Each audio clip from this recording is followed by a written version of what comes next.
నాగర్ కర్నూలు జిల్లా లింగాల మండలం ఎర్రపంట గ్రామంలో అటవీ ఉత్పత్తుల సేకరణకు అడవిలోకి వెళ్లిన నిమ్మల శంకర్ అదృశ్యమయ్యాడు. దాంతో అటవీ శాఖ అధికారులు, పోలీసులు, గ్రామస్తులు 2 నెలల పాటు అడవిలో అణువణువున గాలించారు. కానీ ఆచూకీ ఎక్కడా లభించలేదు. కాగా నిమ్మల శంకర్ ఆచూకీ కోసం భార్య ఎదురు చూస్తుంది. లింగాల మండలం శ్రీరంగపూర్ గ్రామ పంచాయతీ పరిధిలోని ఎర్రపంట చెంచు గ్రామానికి చెందిన చెంచు యువకుడు శంకర్, లక్ష్మమ్మ దంపతులు కూలి పని చేస్తూ అటవీ ఉత్పత్తులు సేకరిస్తూ జీవనం కొనసాగించేవారు. గత 5 నెలల క్రితం అటవీ ఉత్పత్తుల సేకరణకు సమీప నల్లమల అడవుల్లోకి వెళ్లగా నేటికి ఆయన తిరిగి రాలేదు. దీంతో శంకర్ తల్లి ఈదమ్మ కొడుకుపై బెంగతో తన కుమారుడి ఇక రాడని మంచం పట్టి 15 రోజుల క్రితం చనిపోయింది. ఆసరాగా ఉంటుందనుకున్న అత్త కూడా చనిపోవడంతో 5 మంది పిల్లలు ఆలనా పోషణ లక్ష్మమ్మకు భారంగా మారింది. ఇక పట్టించుకోవాల్సిన అధికారులు నిర్లక్ష్యం వహిస్తున్నారు. దాంతో తన భర్త ఉన్నట్లా చచ్చినట్లా నేను తాలిబొట్టు ఉంచాలా తీసేయాలా అని అంటూ ఏమి చేయాలో అంతు చిక్కడం లేదని కన్నీరు పెట్టుకుంది.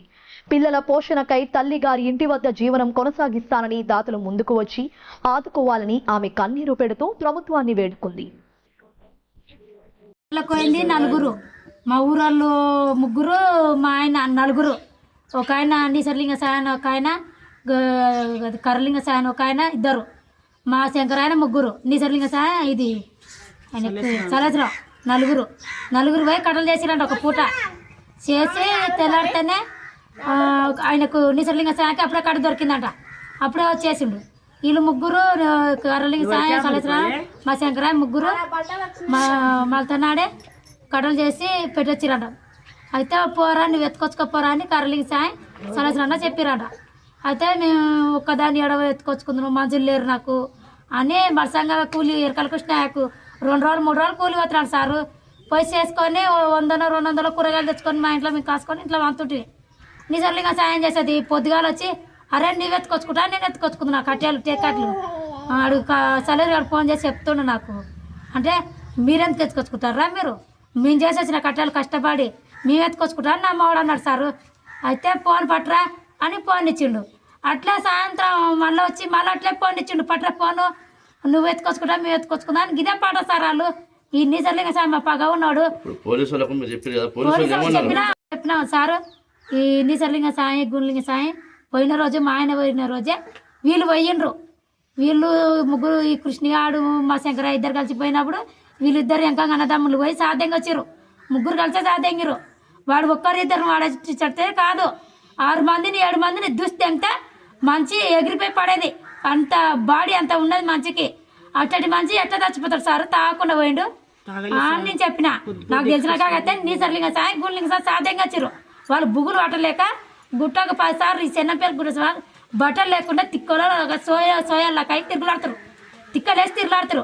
సాధ్యంగా పోతే వాళ్ళకెందుకు అంత బుగులు ఉంటుంది సార్. వాళ్ళకు బుగులు ఉండదు కదా, బుగులు లేసి పిల్లలను కొట్టుకుంటారు, పిల్లలను కొట్టుకుంటుండ్రు. నేను అనుకున్నా నా మొగలు ఎవరైతే సాధ్యంగా పిచ్చి లేచిపోతారు. నేనెత్త అసలు నేనెట్ట గోసించుకుంటాను, నా పిల్లలు కడుపులో పెట్టుకొని ఏడ్చుకుంటా తిరుగుతున్నానా, అంతకంతగా నాశనం అయిపోతారా అని సాపించుకుంటా తిరుగుతున్నా సారు. వాళ్ళు ఇప్పటికీ మా మీద సాపిస్తూనే ఉన్నారంట.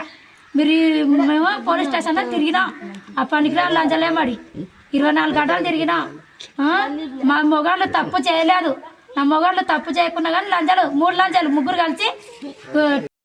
నా పిల్లలు 5 మంది, 2 అమ్మడాల పిల్లలు చదువుకుంటుంటారు నార్లాపూర్లో. అయితే 3 పిల్లలు. నా పిల్లలకు బట్టలకు సబ్బులకు ఇచ్చి పంపించాలంటే పైసలు లేవు నా కాడ. నేను బతకనికనే నాకు అవస్థ అవుతుంది. అట్లనే పిల్లలకు బడికి తోలిచ్చిన. ఇంక ఎట్నో నాకు పిల్లగాని పట్టుకోనికే మా అత్త లేదు, మా అత్త చచ్చిపోయింది. నా అమ్మోడు ఎక్కడ పోయిండో ఏం కథనో అడ్రస్సే లేదు. వాడిని ఒక బొక్క లేకుండా మాసం లేకుండా కోడిని మాయం చేసి మాయం చేసిరు. ఇప్పటికీ అడుగుతా కూడా ఎవరు చెప్తలేరు. అయితే నేను తాగను, తడపను, కళ్ళు తాగను. నేను తింటే కడుపు నిండా తింటా, లేకపోతే అది కూడా కడుపు కాల్చుకొని నా పిల్లలకి పెట్టుకుంటాను నేను. కానీ నాకు ఏది రేషన్ కార్డు ఏది లేదు. నా పిల్లగాని పట్టుకోనికి ఎవరు లేరు. నాకు ఇబ్బంది అయింది. నేను నా పిల్లలకు పోషించుకోనిక నాకు చాలా ఇబ్బంది అయిపోయింది ఇక్కడ. అందుకు నేను మా తమ్ముళ్ళకి అడిగి మా నాయనలకు అడిగి నేను వెళ్ళిపోయినా. ఆడ ఉంటే కొంచెం ఎవరైనా ఎవరు పట్టుకుంటే కూలో నల్ల చేసుకుంటా అని, నా పిల్లలకి అయితే పోషించుకుంటా, నా పిల్లలకి అయితే చదివించుకుంటా అని నేను అడిగి మా పుట్టేటోళ్ళ ఇంటికి వెళ్ళిపోయాను.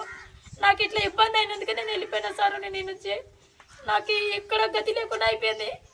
ఎక్కడ ఆలోచించినా కానీ నాకు దుఃఖం తప్ప నాకు ఏ దారి దొరకలేదు. ఎంత ఆలోచించిన కానీ ఇది ఇంకో ఆడదంటే ఇన్ని పిల్లలు ఇంతమంది 5 మంది పిల్లలని ఎట్లా పోషించుకుంటుందని ఒక్కరొకరు ప్రశ్నిస్తారు. కానీ నేను అవన్నీ ఏది పట్టించుకోను. నా పిల్లల కోసం నేను బతికే, నాకు లేకున్నా సరే నా పిల్లల కడుపు నింపుకోవాలని ఎన్నో కూలినాలు చేసుకుని నా పిల్లలు పెద్దగా దాన్ని సాకుదాన్ని నేను అనుకుని నా వాళ్ళ కాడికి నేను వెళ్ళిపోయినా.